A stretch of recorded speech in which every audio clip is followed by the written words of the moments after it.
Get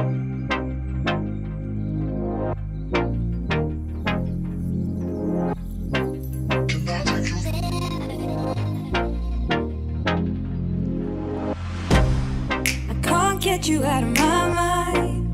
It's like I feel it for the first time. Been thinking about you all night. I've been searching for this all my life. Bonjour les amis, aujourd'hui tutoriel comment gréer sa voile sans camber pour faire du windfall et être bien dans un maximum de conditions. On se voit tout de suite après le jingle.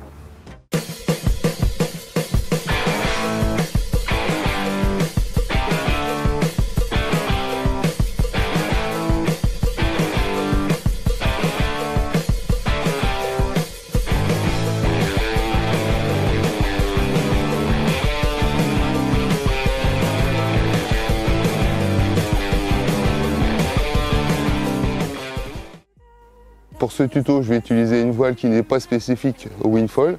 C'est une voile de vague puisque c'est une Loft Sail Pure Lip. On va prendre la 5-7 pour la démonstration.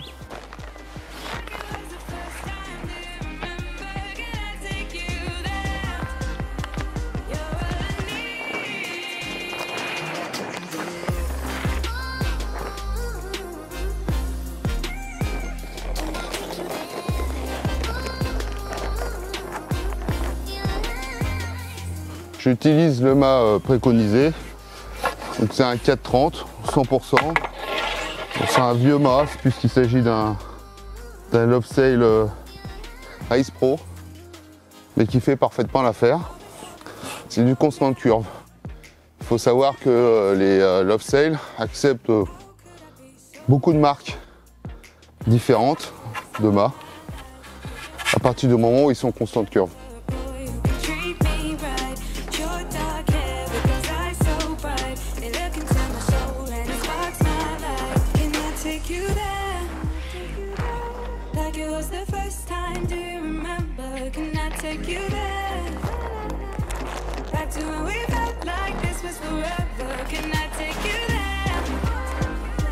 Je règle ma rallonge à la taille voulue, à la taille demandée par la voile, c'est-à-dire une extension de 16.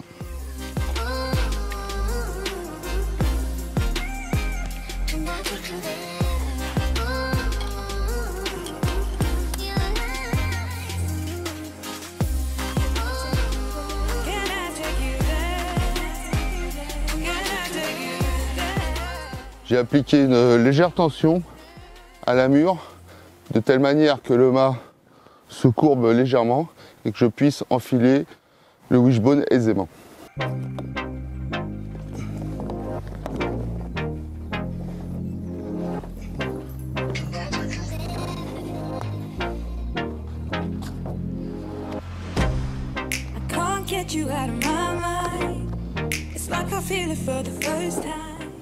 Une fois le wishbone placé, je vais redonner de la tension à l'armure afin que la chute mollisse jusqu'au repère situé en haut de la voile.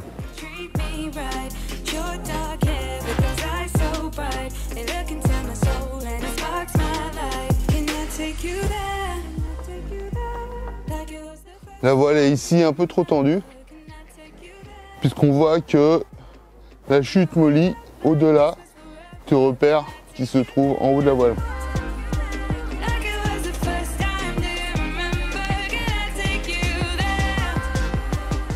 Là, c'est la juste tension.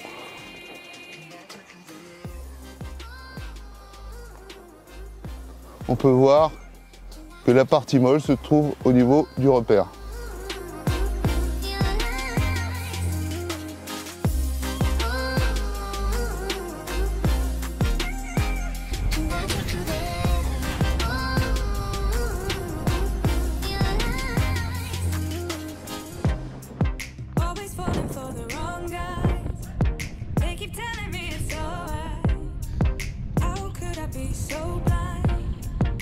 Je dirais maintenant que c'est le point primordial pour le réglage, c'est le réglage à l'écoute. C'est ce qui va nous donner d'une part de la puissance pour pouvoir décoller assez tôt, mais ensuite ne pas être gêné en vol avec une surpuissance et une mer arrière trop forte. Donc il faut trouver le bon équilibre entre ces deux paramètres.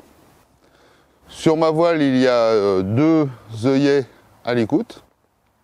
Donc il y a 2 possibilités.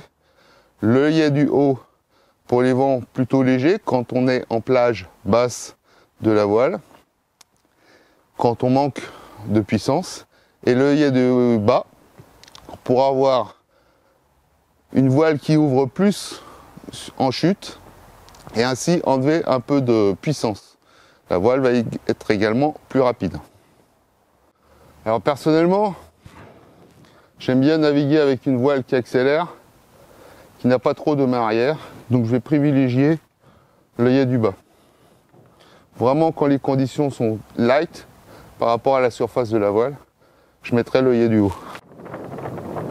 Pas assez tendu, le wishbone va bouger, on va avoir beaucoup de creux et donc forcément beaucoup de puissance, mais en vol, beaucoup de main arrière. Trop tendu, la voile sera plate, elle ne va pas se creuser lorsqu'on va commencer à prendre de l'air, donc elle ne sera pas puissante. Elle aura une bonne tenue jusqu'à une certaine limite où après elle va guidonner. Donc il faut trouver le juste milieu. Ce que je fais, c'est que je mets une tension par rapport au point neutre, environ allez, 1 cm. Et ensuite, j'appuie au centre de la voile, de telle manière que la voile ne touche pas le wish. Ici, ça manque un peu de tension. Je remets un petit peu. Voilà. Donc la voile ici est réglée correctement pour moi. Elle aura suffisamment de puissance pour me permettre de décoller tout en ayant bien sûr pas de main arrière une fois que je serai en l'air, avec une bonne accélération quand même. Le fait de tendre à l'écoute, ça va également tendre légèrement la chute. C'est pour ça que lorsque je grée ma voile et que je tends à l'armure, je mets un maximum de tension de telle manière que la chute mollisse jusqu'au repère. Ici, l'écoute est molle. J'ai pas d'effet ressort. Ma fréquence de pumping sera plus longue, je serai moins efficace. Avec une écoute tendue, là au contraire, j'aurai certes un petit peu moins de puissance lorsque le vent se prendra dans la voile, mais j'aurai cet effet ressort du point d'écoute qui me permet d'avoir une fréquence de pumping plus rapide. Autre point important,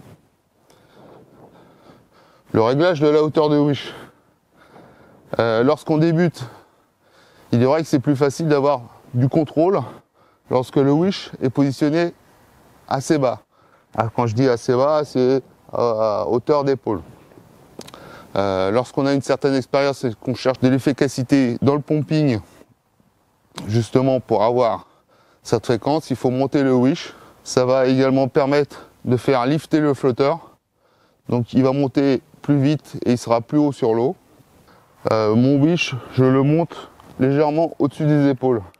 Donc pour moi, il va être, bon, je mesure 1,78 m, il sera plus sur la position, sur le repère numéro 1 de la voile que sur le 0.